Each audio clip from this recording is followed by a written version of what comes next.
Hello, everyone, and welcome to another wonderful episode of Zappychats, an exclusive HR podcast with a learning experience from HR leaders in multiple domains and industries. So today I have a wonderful guest in front of me uh, with, with 21 years of experience in the HR domain with multiple companies. This person is definitely an expert in the entire gamut of HR. An HR practitioner with more than 21 years of experience in transforming people function from talent acquisition, compensation management, HR strategy, and talent management. Mr. Arun George Philip is currently the Group Manager HR, leading the global compensation and benefits and talent acquisition at IBS Software. And he has completed more than 13 years with IBS till now. Highly adept at leading cost containment initiatives, resulting in significant savings for the company. Arun is considered to be an expert in both in talent management and compensation benefits and total rewards, to be precise. So prior to working with IBS, Mr. Arun was working with UST Global for about 8 years, and he has paved the way to building this UST organization from its beginning. So welcome to you, Mr. Arun George Philip. Thank you for joining us on Zappychats. So let's get to the real fun. So Arun, my first question, mostly I ask similar question to all my guests. So what are the key events and learning which has helped you to shape your career in becoming an accomplished HR leader? Interesting question, Ranjit. I would say a lot of mistakes along the way, even as a fresher. But with I've been fortunate to have great managers who have all been encouraging in trying different things out. And in the course of that, you make a lot of mistakes and you learn through those mistakes. So from my experience in handling the different aspects of HR over these last 21 years, it's been learning continuously. And I also encourage my team that it doesn't matter if you make mistakes. What matters is that you learn from it and you don't make those same mistakes again. Unless you try something new, you're not going to make mistakes. So what is best or better would be to try out new things, because at the end of the day, you don't want to rest easy unless you have tried a newer way of doing things. In fact, Sergeant Pillai, who was the CEO of UST, he used to tell us each day before you get to hit the bed, you should ask yourself, have I done something new today? And it's not work related. It can be anything. So you try one new thing each day, and at the end of that 365 days in a year, you can go look back and find out how many things you have tried out new. Some things, would have backfired. Doesn't matter. It's all learning. And when you have lived a fruitful life, those are the things which actually make a lot of sense when you look back and you can smile at it, all those mistakes.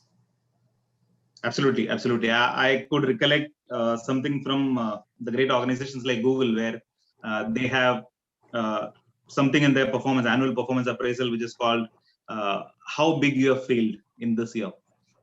So the failure index is another thing what great companies look at. So my next question is on talent and its experience in organization, and more specific to IBS per se. So could you share some initiatives at IBS wherein you ensure that your talent gets the right experience? Okay. These days, you would have a lot of platforms offering that seamless customer experience, and we are a late entrant in that, where we currently are implementing the Oracle Cloud solution. So imagine all these many years, IBS without any recruitment management solution, we've been doing what the talent acquisition team need to do, tap into the different talent community, do a lot of interviews and selection process, the entire gamut of what needs to be done without any backing. So, which means that me and my team, we've been forced to do all the manual things, meaning if a hiring manager needs to get a data point of any portion, it's all manually picked up from various sources and then presented to him. So, but however, when it comes to a candidate exposure, even Oracle has an AI, enabled bot which would interface with the candidates. But at the end of the day, any candidate would know that if they are not interacting with a human being, they are interacting with a bot. And now that makes from one extreme where a candidate is waiting without hearing any feedback from an organization, he or she would be more than willing to interact even with the bot, no issues. But if you are in a position, if you can have a team which interacts and gives a feedback to a candidate or all the candidates on a timely basis, I think that's something which a candidate would appreciate more. But that's not something which is a very scalable version, because the more candidates that you're tapping into, the more people that you need to have to do that, because that's a time-consuming task. But we ensure that any candidate, from the time that we tap into them, if a profile is a match, or even if it's a profile is not a match, you ensure that you get a message out saying that, okay, thank you for your interest in IBS. At this point in time, there aren't any positions matching your skills. So at least they get a feedback. If not, it is that, okay, looks good, and we are taking your candidature to the next level, so that they get a response. So internally, we have SLA, whether whichever source the candidate comes through, we have an SLA to ensure that we respond or we touch base with those candidates. Okay, so that way it's seamless. But then any additional technology support would definitely help, meaning to ensure that the candidate gets a timely update, which is something which we want to have. The other aspect is that once a candidate gets into an offer stage, and this is a time when offer has been rolled out, but the candidate has not yet joined, there would be a frequent connects with HR as well as the team which has taken that candidate.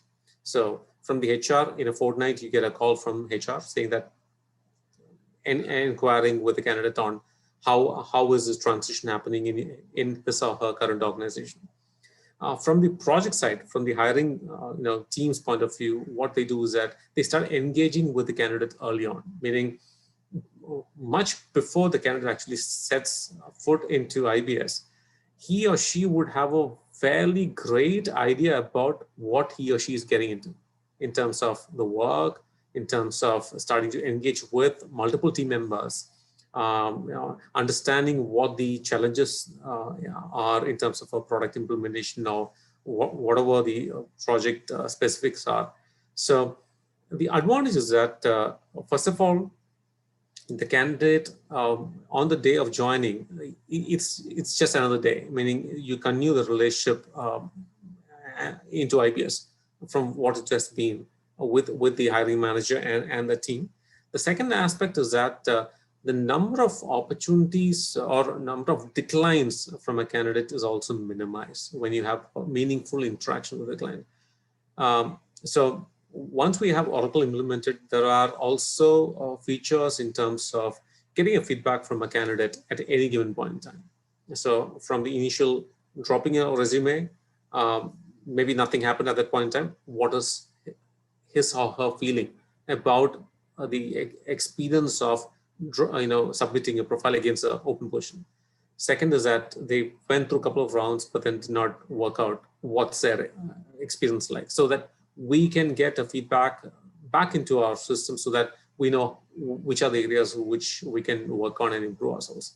So finally, another aspect is that in this highly competitive market, many organizations will be willing to pay the same salary to candidates, but the company which is able to give a very different exposure and experience to a candidate would win over the talent, and not just on the comp. So from the time that the candidate has submitted the profile to the time that he or she has been evaluated, all that experience actually counts to a great deal. And probably that could be the only, all the other factors remaining uniform or same. This could be the one single most important aspect which would uh, make a candidate join us. My next question to you is, in the last 5 years, what are the key changes what you have seen in the talent acquisition domain, and what are some of the drivers which has created this change? I would say, I'll divide the last 5 years into two segments. One is just before the pandemic hit, and the time before. The time before, when you are looking at a candidate, even if the fitment after the evaluation is like maybe a 70% or 65%, companies are willing to take a call in terms of, okay, let's go in for that candidate. We can provide internal training and then bridge that gap. In the last 18 months or so, the appetite for doing that has come down. So which means companies are looking at candidates who can join and start running right from the beginning. So which means whatever skill set that they're looking at has to have a great match. The person, the less appetite for looking at people who has not so great communication. So it's like a perfect resources, which is so you see a lot of candidates which are who do not proceed after 2 or 3 rounds. A lot of people fall after evaluation because appetite is much lesser. And the reason why, when I check that, so I as a hiring head, I asked a question back to the hiring team saying that, see, we all know that our need is X number of people to be onboarded. That's a big number. Why don't we look at, getting people who are, 80% fitment, okay, or 75% fitment, and then we have a strong internal training team who can bridge that gap, and they also have the confidence. But whatever be it, they said, no, the client expectation has gone up. It's just not going to work out. Fine. So we would want to have people who would meet all these criteria only then. And what they need to realize is that these people who are most sought after are the ones which are sought after by other companies also. Meaning, if it's full stack Java developer, all the companies are looking for the same. And we are seeing each candidate having 4 or 5 offers at a given time. And this is totally a candidate market, meaning the kind of negotiation, when we finally have that HR discussion, the kind of increase at the, without, a flinch, they'll ask those exorbitant increases, and that's fine. Meaning, if you don't get this, they know that some other company is going to pay them. So it's a very unhealthy trend now because it's like a heavy bargaining.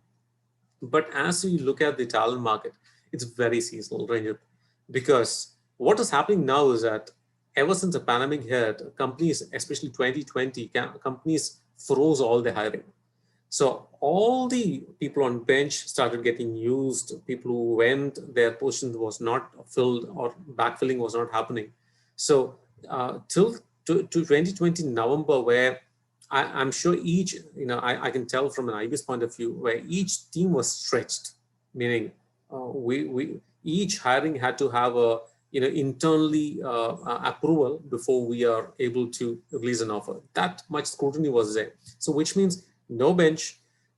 Each team, if they were managing with 400 team members previously, they're looking at 10% or 15% lesser people, but still having to deliver.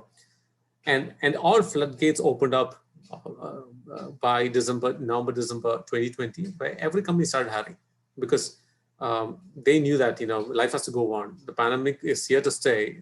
IT companies were doing exceptionally well anyway. So when the market saw the huge upsurge in the talent required, the demand for talent went up, salary scales have gone up. The candidates knew that they are in demand, and then and this is the best time to negotiate and get the best, what the market offers, and then make hay while the sun shines. So this is the time when the sun is shining, and then either you get your hay dried up and for use for later. So all of them have that, it's again a peer pressure, meaning somebody has got an 80% increase or a 50, 60, 70% increase. It is, the peers also feel that, if I don't do now, I'm going to be falling way behind the market or whatever is the market benchmark in terms of the compensation. So that adds to the worry, and people are looking to jump. They might have a great company that they are associated with, but because of this peer pressure, there's an inherent pressure within them to try the market. And many of them may make a huge mistake because what they have proven themselves in a particular company, that may not be the case in a different environment at all. So what I would say is that in a nutshell, the talent acquisition space is seasonal in nature. Right now it's on an upswing, but I'm sure within the next 4 or 5 months, it's going to stabilize and come down. And then it'll come back to the old thing. So it's upswing and downswing. It is each cycle, the time which the upswing has, it varies from year to year, but then right now it's on an upswing. So I would like to know more about the talent acquisition, or the strategy which happens in the IBS organization. So as a pioneer product organization in India, especially in the aviation industry and diversified into multiple sectors. So how is IBS identifying and selecting the candidates with the right competencies and the mindset? So a lot of the vendors come back and say that, Arun, we want to have a talk with you. I said, but what's the problem? We cater to a lot of companies, but getting people selected by IBIS is very tough. Unfortunately, we are very choosy when it comes to talent. And being a product company, I think that's part of the DNA, saying that unless you prove yourself in terms of your competency, your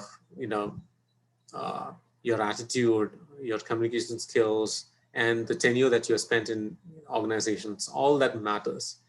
Even when there's a huge demand for talent, all these, and that's the reason why a lot of people, though we look at a huge candidate pool, finally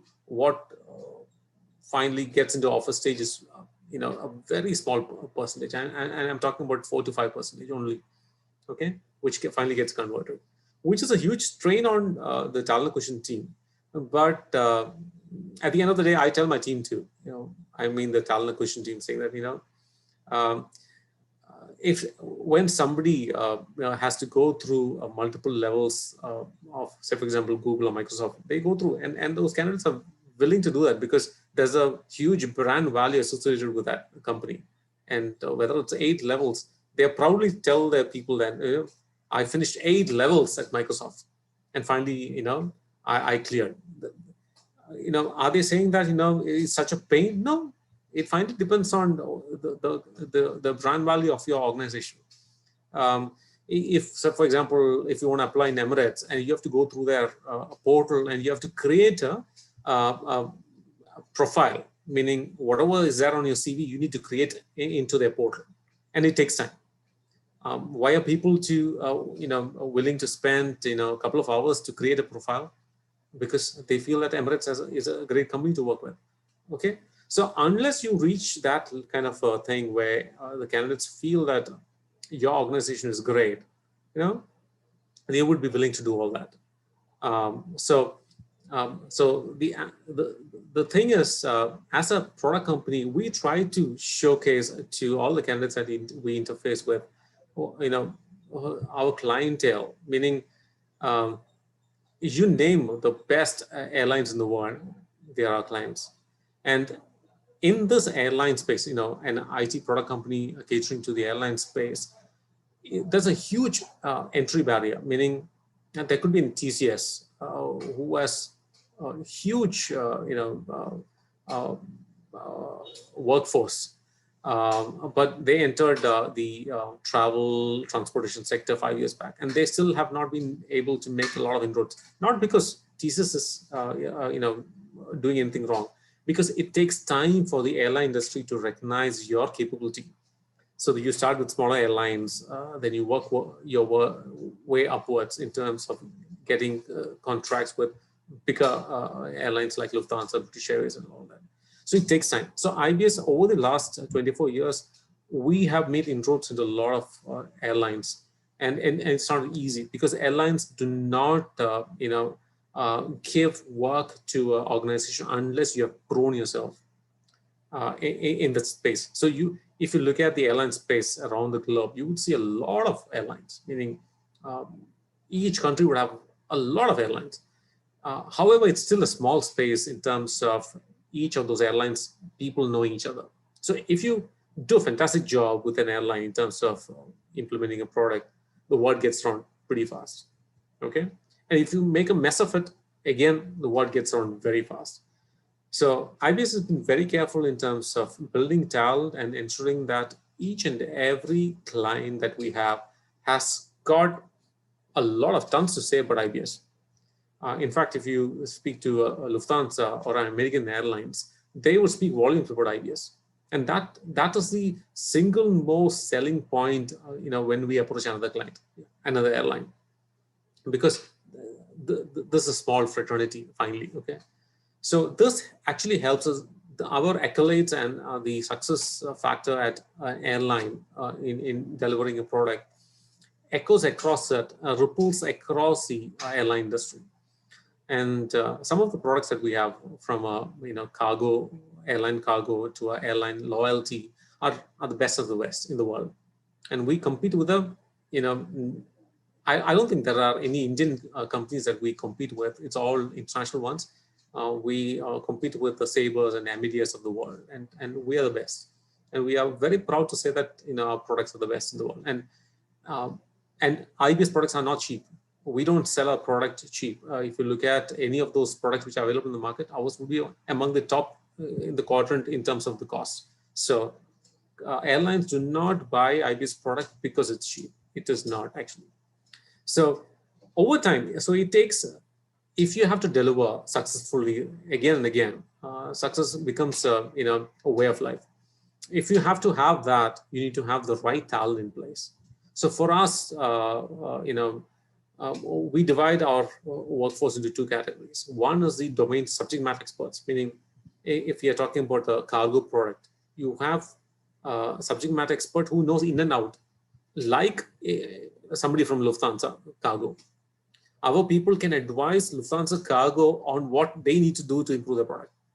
So you can imagine the kind of expertise that IBS has in terms of that each of those verticals. It could be staff travel, it could be passenger services, it could be, you name it. We have the subject matter experts who can advise the client. Second is that developer community who translates what the business side wants in enhancing the product. So they work on those requirements and then deliver it. So you need to have a balance of, both sides. And the third part is the testing. So you have, and that's one thing which is very interesting to say, because when you go to, when I interact with a lot of freshers, I go to a lot of campuses where I have these interactions. And when you talk about testing as a career, they would say, no, testing is not great because, I'm going to have a shortened career because testing is going to become redundant. But from an IBS point of view, testing is not redundant at all, because we're talking about very specialist testers, for example, manual testers who have knowledge in cargo, airline cargo, airline crew testers. These are very niche in the market.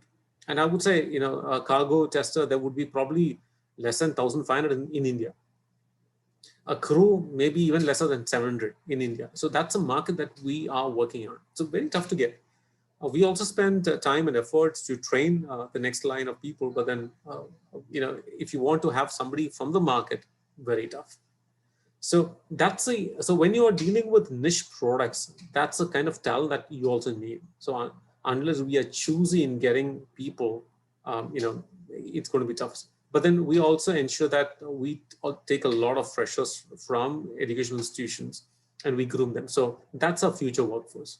So first 24 months of them being onboarded, they're not going to be productive. But then we are okay to invest time and effort to ensure that they become, billable resources after 2 years of time. So how can organizations reduce dropouts or no-shows in the organization, or increase the offer to conversion ratios? So leaving a comp aside, because if somebody is willing to pay 20 lakhs, somebody else would definitely be willing to pay 21 or 22. So that, keeping the competition things aside, the one thing which you can make a difference is that we tell the interviewers, don't spend the entire time evaluating that candidate. You need to spend 30% of your time selling your organization and your team. 65% of the time or 70% of the time during a 1 hour discussion or 1.5 hour discussion, you can evaluate the candidate, but then ensure that a sufficient time is spent or set apart to sell IBS as a company. Because what is, how many candidates would do a lot of research on IBS and come for the discussion? Maybe not. Maybe they just know that, okay, this company is into travel, transportation, logistics sector, and they have these clients, but not much more than that. Maybe there are a few people who do a lot of research in terms of even checking Glassdoor, what's the feedback that IBS has from past employees or current employees or whatever. But assume that majority of them do not know much about IBS. So it is your responsibility to ensure that those candidates, once they say bye to you and leave that conversation, they know fairly well what IBS is all about. And even while I do a HR interview, I spend 50% of the time telling about what is in store for them in IBS, in terms of the benefits, in terms of what makes IBS different. Because one of those aspects is that, in my previous organization, when I used to do a lot of exit interviews, one thing which used to come out very often is that, why are you leaving this organization? Oh, I've been doing the same role for the last 3 years, and I thought, I want to try something out. So when this opportunity came, I took that. Very frequent answer which I used to hear. In IBS, what we do is that rather than a person getting to that stage where they have to look at an external company to look at another opportunity, we have an internal job portal where any opportunity which we are looking at an external hire to come and fill is open for internal resource also. Anybody can apply on anything on the internal job portal at any given point in time. So which means, so for example, somebody is a technical lead now, and there's a solution architect, which is one level above in our career framework, opportunity available, and that person can apply for that post. And if gets, after the evaluation, if that person gets selected, it's a promotion, meaning even without having to go through the normal promotion cycle, the person gets selected into a higher role. So it's a promotion. And the internal job portal, it's not location specific. We have positions in Japan or Germany or US or Canada, whichever. So it's a global portal where anybody can apply for anything. So maybe they would say that, okay, if it's a US, unless you have a H1, you might not be able to take that up. But then there are other countries like Japan where you can get a visa much easier, or a Europe one. So people can apply, and if get selected, you get moved to that particular country. So for an IBSian, it's this internal job portal is a great thing. Meaning they can never complain to the manager that I'm leaving because I've been doing the same role and I want to change. It's up to them to find that opportunity and then. So back to the candidate experiences, unless I tell those candidates what are the difference that you will encounter in IBS, they would not know. These are what I shared just now is an internal thing. This is not going to be seen in any YouTube video. This is a very internal thing. The benefits of IBS is fantastic. If we had more time, I would have talked about the benefits aspect. But then it's fantastic. I don't think any company gives that kind of a benefit thing. So all that gets covered to each and every candidate, so that, and take time to listen to their questions and answer, so that they feel that it's valued. It's not that, okay, what's your notice period? What's your current CTC? What's your expected CTC? Thank you. We'll get back to you. That's not the discussion that I'm talking about. though you need to collect that information too, but there are so many other things which you can cover during that discussion, so that make it meaningful, that so that person leaves the table with a lot of good vibes about the company. That is what matters. And as I said before, once you offer the fortnightly connect, either the HR or the project team, ensuring that they are engaged right from offer stage till the time that they are onboarded. And Rajat, this is not a full, and this is only to minimize declines. This is no way to cut down, the declines to 0%. I don't think any company is able to do that at all. At least if you can bring the declines to maybe 20% of the total offers, I think we have won a battle. So, what are the innovative practices, disruptions, or say new practices you foresee in HR or in the talent management scenario in the next 1 year period? We've been looking at over the last, I would say, 4 quarters. We've actually burnt our fingers in terms of the India crowd, where declines is more closer to 50%. From the product hiring point of view, it is lesser. From the software services side, it's higher. So what we have started doing is that we have been looking at, and especially this pandemic helped us to leave location as a constraint anymore. Previously, we used to have hiring managers say that I want a person for this particular location. Now that's been thrown out of the door. Nobody talks about location anymore. Whichever part of the world that you have a talent available, take the talent. So we've been looking at Middle East and Africa. We've been looking at Central America and South America. We've been looking at Canada. We've been looking at Eastern Europe as a places. So Middle East and Africa, we've looked at Egypt as a great source of talent, developer talent. So we've partnering with a lot of headhunters in all these geographies, and we've been looking at tapping into those talent, and we are neck deep into that. A lot of change in the way we are seeing. No compromise in the English speaking ability, because we'll ensure that all these talent that we are taking would be able to communicate in English. So English and the technical skills, there's no compromise. But then the other things we are okay in terms of the accent and all that doesn't matter. So we are doing a lot on that, Ranjit.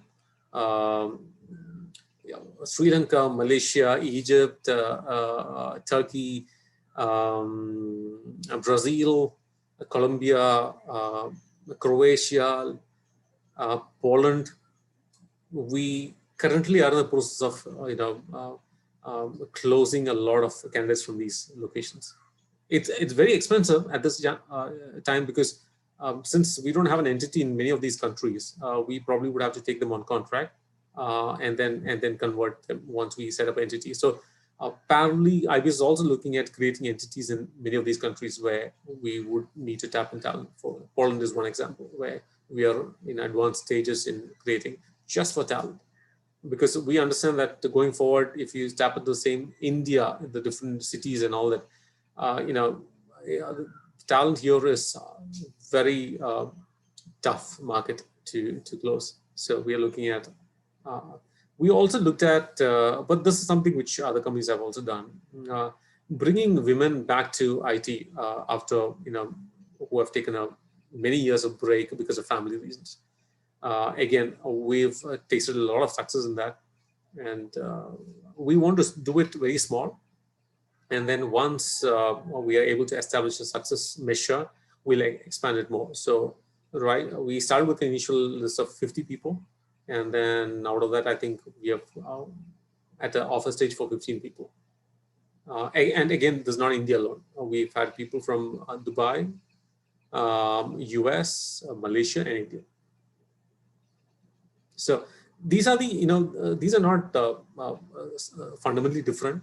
But then we want to do something different so that we taste a different kind of a success too, because especially women back into IT career, nobody's going to decline your offer. because they've been without a job for many years. And for them, it's a joy. Today, when I spoke to a lot of candidates saying that, after those 2 rounds of interview, you've been selected, extremely happy. They said 5 years I've been sitting and no company, considered me, and IBS is coming and picking them. I'm so happy.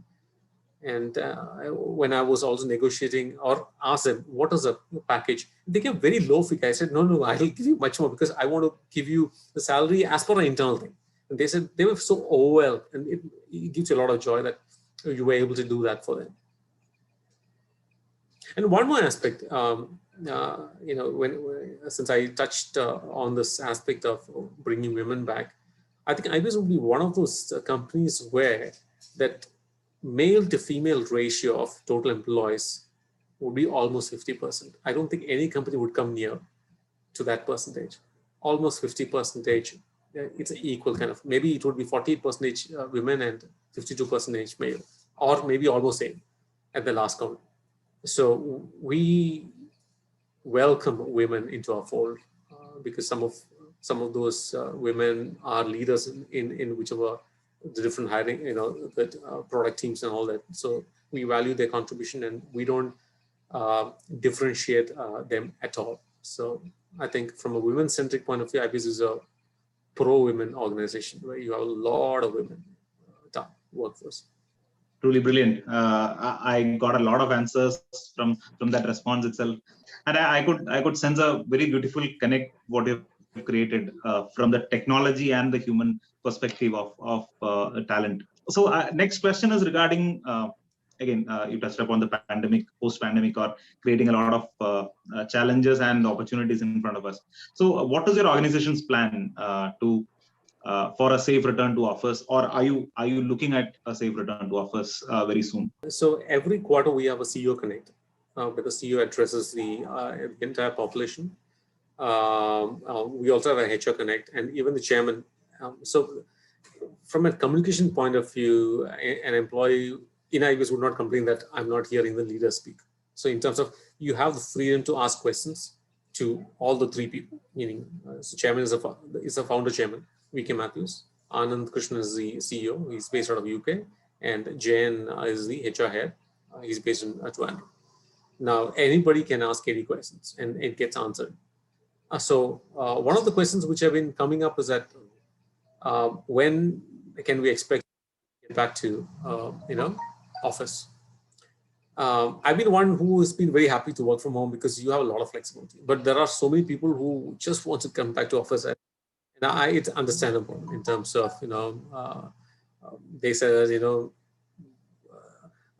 work from home was seen as a privilege a couple of years ago. It seems to be like not a great thing. But then what we've been telling is that the guidance is that till December of 2021, we'll still continue to work from home, from Canada to Japan, Australia, and all that, even India.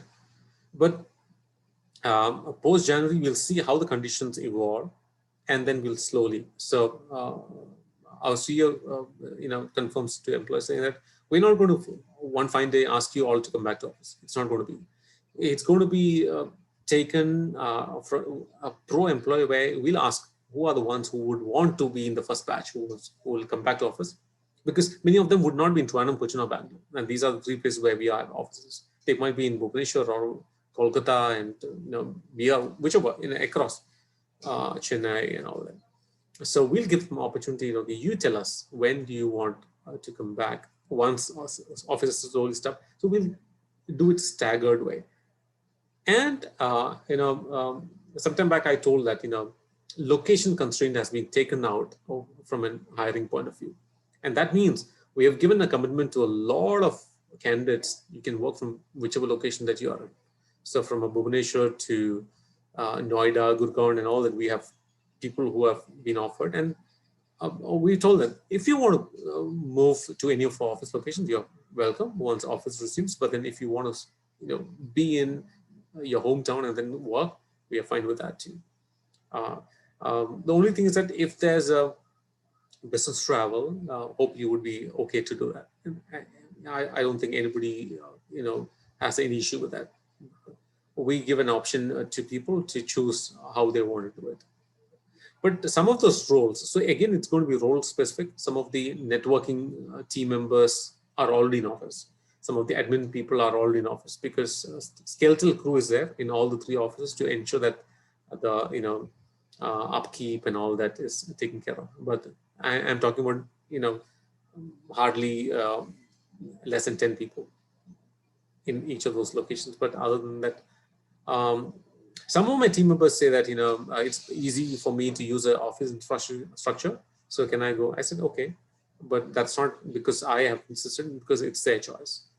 A lot of the managers have been, but then 5 months back there was an incident where somebody who had come to office was tested positive for COVID, and then we shut it down completely. So we also had interns coming and working and all that. So we shut it completely for a couple of weeks, and again slowly open it up. But then freedom for people to be wherever they are, and that's something which is going to be the norm going forward too. There's not going to be any location specific constraints. But then infrastructure growth in terms of floor space and all would also be very different. Meaning, we were, before the pandemic hit, we were aggressively looking at expanding more space to expand and all that, and that's changed completely. Some of the space that we were yet to furnish, we gave it back. Meaning we're not going to use that anymore.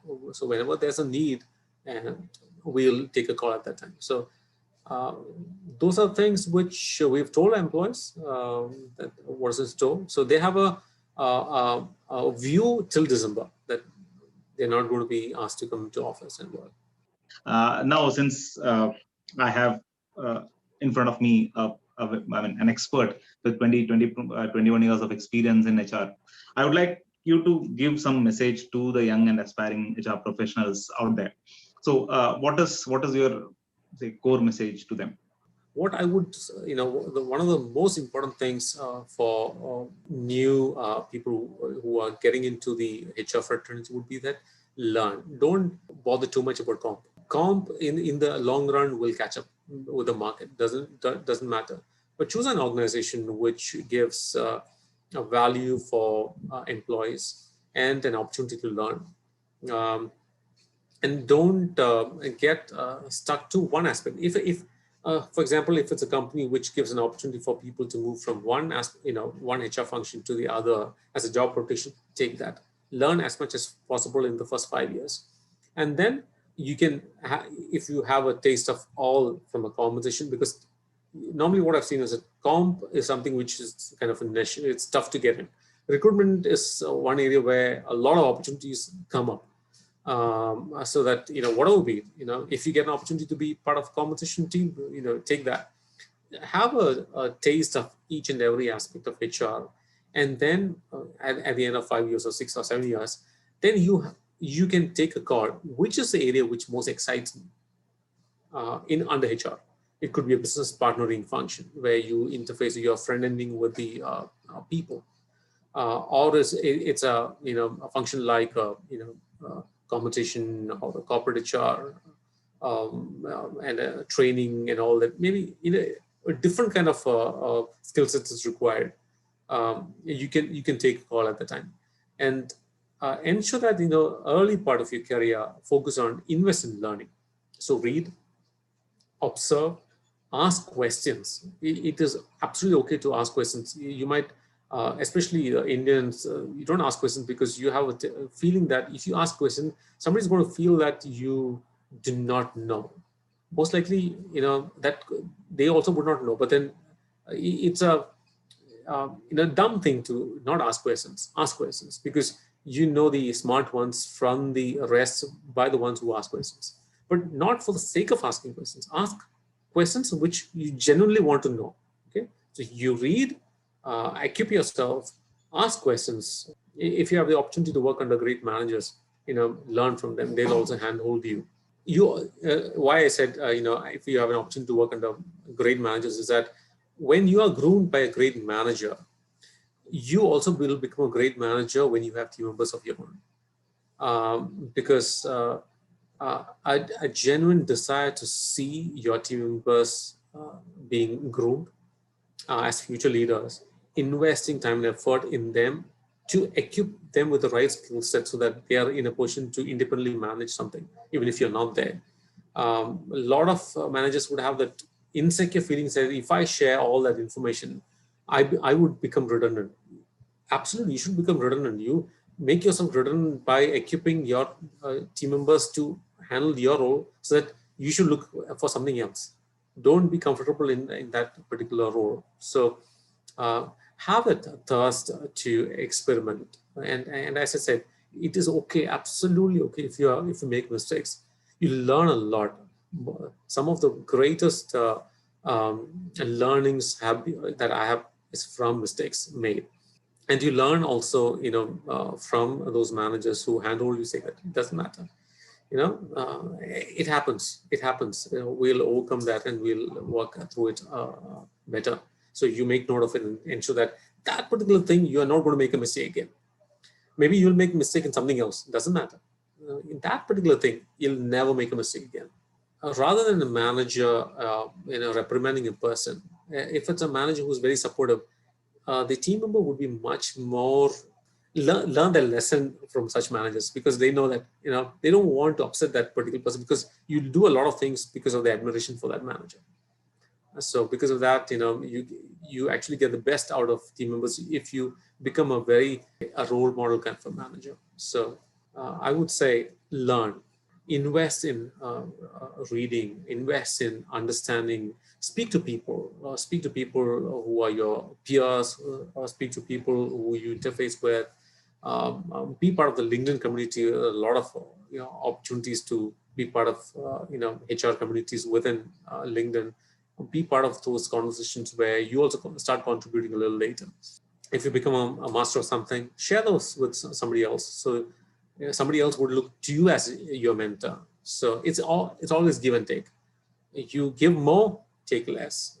At the end of your career, you would want to look at people who you have supported and who would have fond memories of working with you, and not you trample on people and then rise up the corporate ladder. Nobody's going to give you any recognition, because they would probably appreciate the position that you reached, but at the back of your they will say that, oh, I know how this is such an unscrupulous guy who reached this because of so and so business. Nobody will talk nice about you. You want to, and people generally, I've read books also that HR people are not nice. I would disagree, saying that there are a lot of great HR people in the fraternity who have actually invested in the talent of the organization. There are amazingly great HR folks in the fraternity. Learn from them. Concentrated from 20 plus years of experience. These are real words of wisdom which would help HR professionals to succeed in what they do. Once again, I express my sincere gratitude, Arun, for joining us on Zappychats. This is a wonderful opportunity, and I am sure that each of our viewers and listeners would definitely be benefited out of this session. Thank you so much for joining us and sharing your words of wisdom. Thank you so much. My pleasure, and thanks for the invite, Ranjit. I really enjoyed the discussion with you. Thank you so much. And wishing you, your family, and IBS a very happy and safe life. Wishing you all the best in your endeavors. All the best. Thank you so much.